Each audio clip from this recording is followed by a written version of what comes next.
So, hi everyone.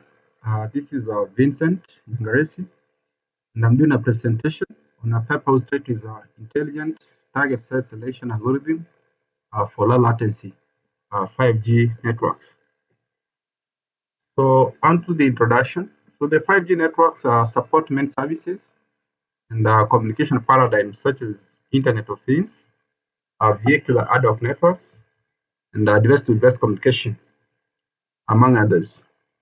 So due to the sensitivity of the data that is exchanged in these networks, the security lapses in the core network, as well as in these devices, can easily escalate to the supported communication devices or the core network and vice versa.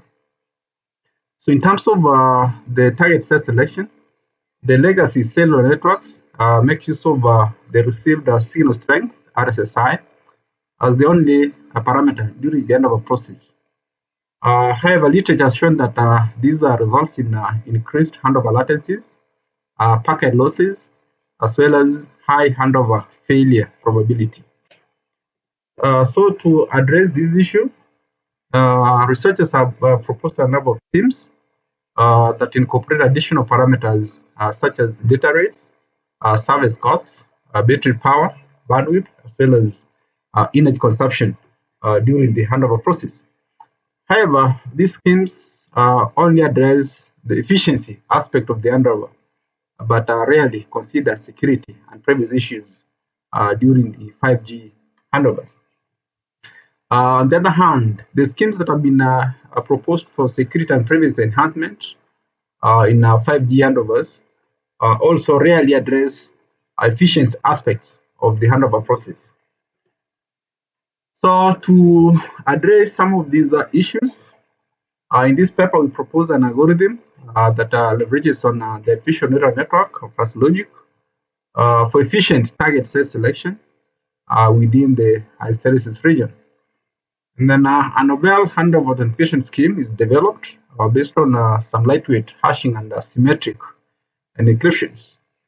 So the formal analysis of the proposed protocol shows that it offers sufficient authentication among the communicating entities.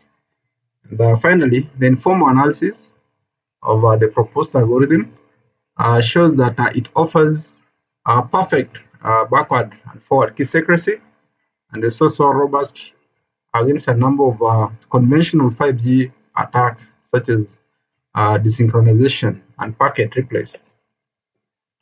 So onto the proposed protocol. So the proposed protocol comprises of two major phases, which include target set selection and handover authentication. So during the target set selection, it is basically based on three major events. We have the A1, A2, and A3 events. So in this case, A1 represents or means that the figures of merit or the performance metrics in the serving cell becomes better than a given threshold. However, when you talk about the A2 event, it means that the performance metrics in the serving cell have become worse than a given threshold. And you can see that A2 is just the opposite of event A1.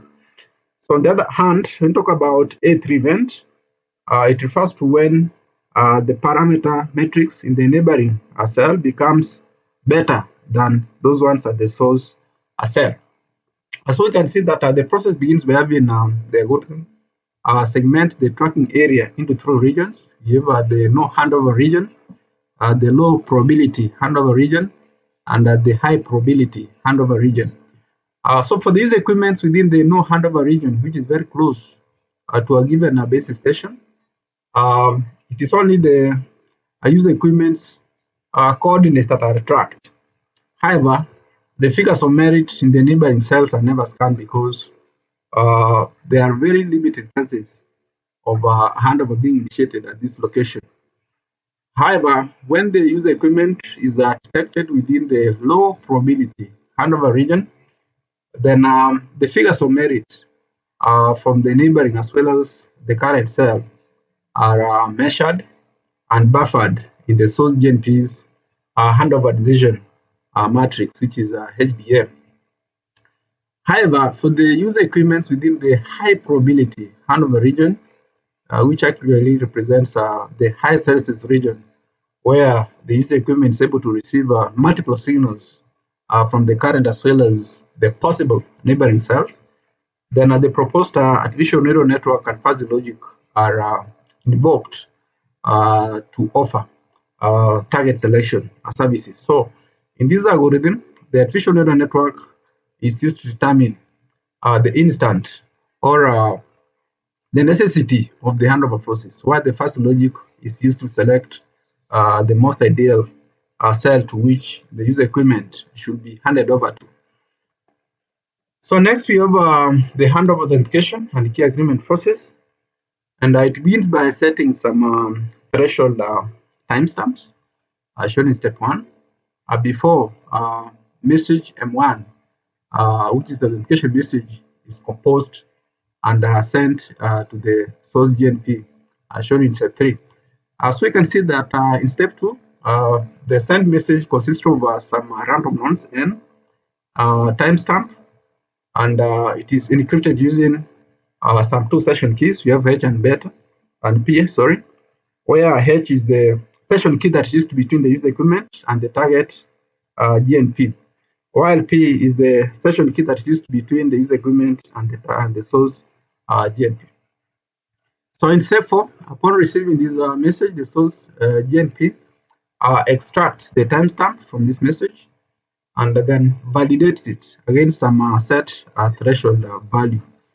So if this message M1 fails the freshness check, then that request is flagged as a replay and the authentication process is terminated.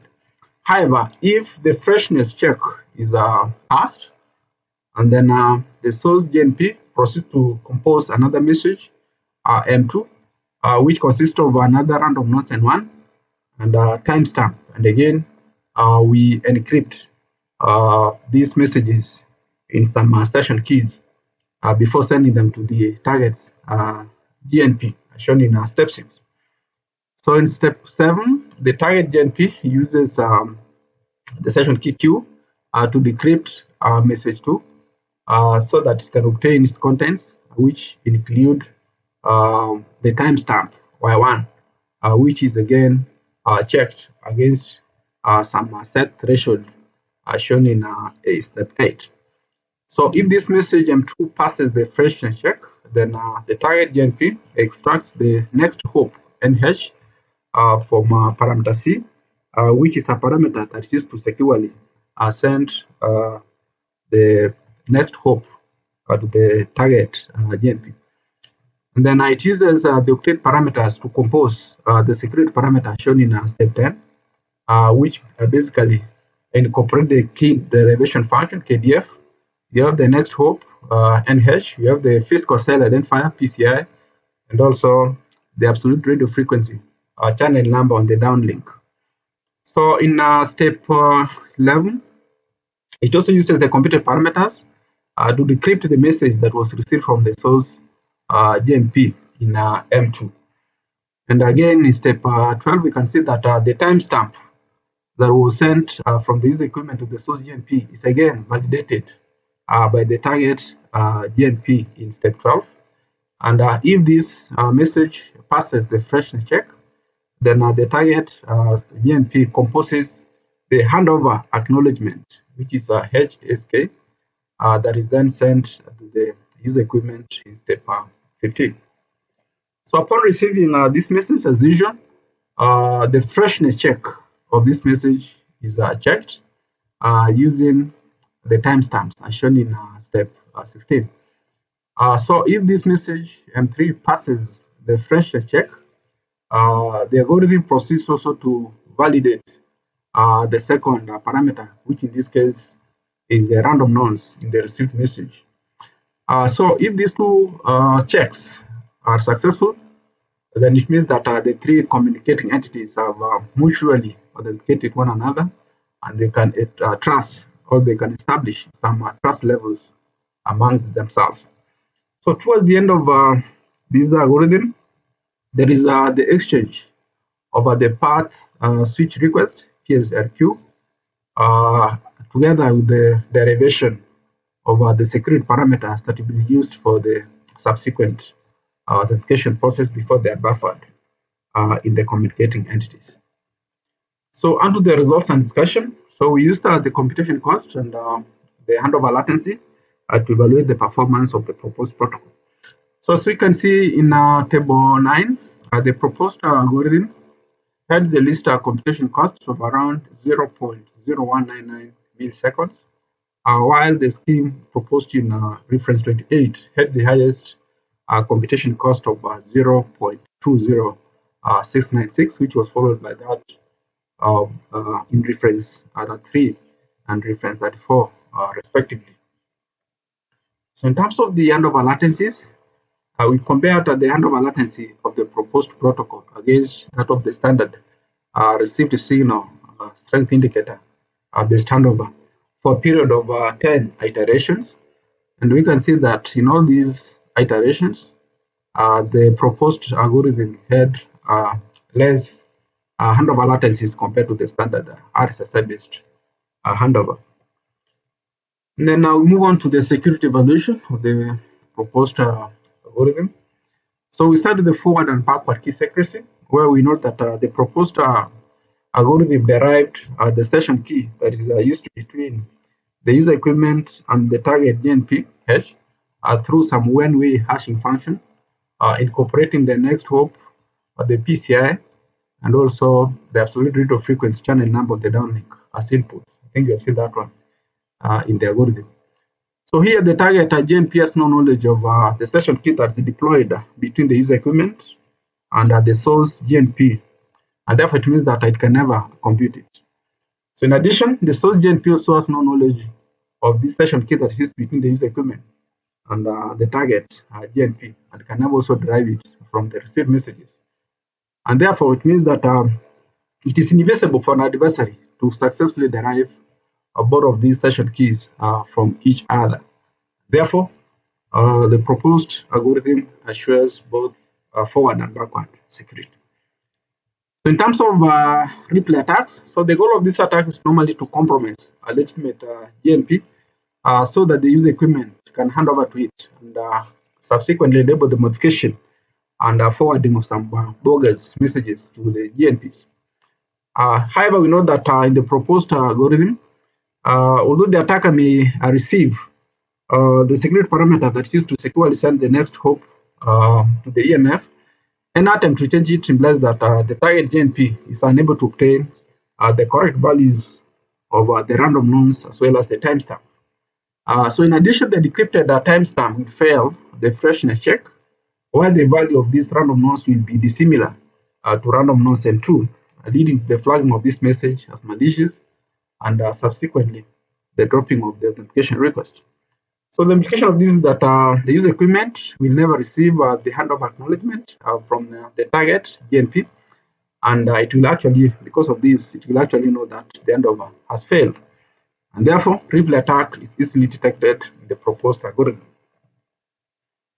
So with regard to the desynchronization attacks, so the aim of this attack is to utilize invalid next chain encounter NCC value to misinform the user equipment. So in the proposed algorithm, the next chain encounter NCC is securely masked in security parameter beta, whose security is assured through KMF, where KMF is the anchor mobility function's master key. So since this master key is only known to the user equipment and the anchor mobility function, neither the target GNP nor the source GNP can obtain this key. So in conclusion, the resilience of the proposed algorithm to both desynchronization and replay attacks renders it superior to the conventional 5G Authentication and Key Agreement handover protocol, which previous research work has shown that is susceptible to these two attacks. So that marks the end of my presentation, and I want to thank everybody for listening to me.